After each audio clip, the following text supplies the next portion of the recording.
Hi ಎಲ್ರಿಗೂ ನಮಸ್ಕಾರ, welcome back to my mini vlog. ಇವತ್ತು ಬೆಳಗ್ಗೆನೇ ಖಾಲಿ ಹೊಟ್ಟೆಯಲ್ಲಿ ಶುಗರ್ ಟೆಸ್ಟ್ ಮಾಡಿಸೋದಿತ್ತು ಅಂತ ಹೇಳಿ ಸ್ಯಾಂಪಲ್ ಕೊಡೋದಕ್ಕೆ ಅಂತ ಹೋಗಿದ್ವಿ. ಪ್ರೆಗ್ನೆನ್ಸಿ ಟೈಮಲ್ಲಿ ಡಯಾಬಿಟೀಸ್ ಬರೋದು ತುಂಬಾ ಕಾಮನ್. ನನಗೂ ಕೂಡ 5th ಮಂತಲ್ಲಿ ಚೆಕ್ ಮಾಡಿಸಿದಾಗ ಸ್ವಲ್ಪ ಬಾರ್ಡರಲ್ಲಿದೆ ಅಂತ ಹೇಳಿದರು. ಇನ್ನು ರೀಸೆಂಟಾಗಿ ನಾನು ಹಾಸ್ಪಿಟಲ್ ಕೂಡ ಚೇಂಜ್ ಮಾಡಿದೆ. ಅಲ್ಲಿ ಡಾಕ್ಟರ್ ಕೂಡ ಒಂದ್ಸಲ ಚೆಕ್ ಮಾಡಿಸಿ ಅಂತ ಸಜೆಸ್ಟ್ ಮಾಡಿದ್ರು. ಹಾಗಾಗಿ ಸ್ಯಾಂಪಲ್ನೆಲ್ಲ ಕೊಟ್ಬಿಟ್ಟು ಬಂದ್ವಿ. ಅದಾದಮೇಲೆ ಮನೆಗೆ ಬಂದು ಮೀಶೋಯಿಂದ ಒಂದು ಆರ್ಡರ್ ಕೂಡ ಬಂದಿತ್ತು. ಅದನ್ನು ಕೂಡ ಅನ್ಪ್ಯಾಕ್ ಮಾಡ್ಕೊಳ್ತಾ ಇದ್ದೀನಿ. ಕರ್ಟನ್ಸ್ನ ಆರ್ಡರ್ ಮಾಡಿದೆ.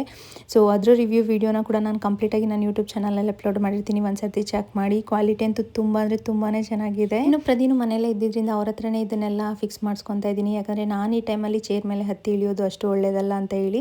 ಕರ್ಟನ್ಸ್ ಯಾವ ರೀತಿ ಕಾಣಿಸ್ತಿದೆ ಅಂತ ಹೇಳಿ ನನಗೆ ಕಾಮೆಂಟ್ ಮಾಡಿ. ಹಾಗೆಯೇ ಲಿಂಕ್ ಬೇಕಿದ್ರೆ ಲಿಂಕ್ ಅಂತ ಕಾಮೆಂಟ್ ಮಾಡಿ.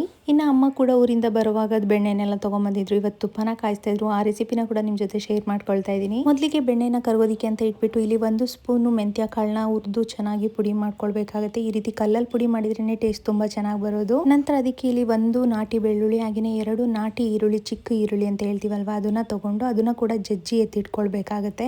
ಇನ್ನೊಂದ್ ಕಡೆ ಬೆಣ್ಣೆ ಕರಗುವಾಗ್ಲೇನೆ ಇದಕ್ಕೆ ನಾವು 1 ಚಿಟಿಕೆಯಷ್ಟು ಅರಿಶಿನ ಪುಡಿ ಹಾಗೇನೆ 1/4 ಚಮಚದಷ್ಟು ಉಪ್ಪನ್ನ ಹಾಕೊಂಡಿದೀನಿ. ಪುಡಿ ಉಪ್ಪನ್ನ ಹಾಕೊಬೇಕು. ಇದನ್ನ ಚೆನ್ನಾಗಿ ಮಿಕ್ಸ್ ಮಾಡ್ಕೊಂಡು ಇವಾಗ ಜಜ್ಜಿಟ್ಟಿರುವಂತ ಈರುಳ್ಳಿ, ಬೆಳ್ಳುಳ್ಳಿ ಹಾಗೇನೆ ಮೆಂತ್ಯ ಪುಡಿ ಏನಿದೆ ಅದನ್ನ ಹಾಕೊಂಡು ನೊರೆಲ್ಲ ಹೋಗಿ ಬೆಳ್ಳುಳ್ಳಿ ಎಲ್ಲ ಮೇಲ್ಗಡೆ ತೇಲ್ತಾ ಇದೆ ಅಂತ ಅಂದಾಗ ನಾವು ಒಂದು ಅರ್ಧ ನಿಮಿಷ ಹೈ ಫ್ಲೇಮ್ ಅಲ್ಲಿ ಇಟ್ಕೊಂಡು ನಂತರ ಸ್ಟವ್ನ ಆಫ್ ಮಾಡಿ ಕಂಪ್ಲೀಟ್ ಆಗಿ ಇದು ತಣ್ಣಗಾದ್ಮೇಲೆ ಇದನ್ನ ನಾವು ಶೋಧಿಸಿ ಎತ್ತಿಟ್ಕೋಬೇಕಾಗುತ್ತೆ. ಈ ತುಪ್ಪ ಅಂತೂ ತುಂಬಾನೇ ಮರಳಾಗಿ ತುಂಬಾನೇ ಟೇಸ್ಟಿಯಾಗಿ ರೆಡಿ ಆಗುತ್ತೆ. ಟ್ರೈ ಮಾಡಿ.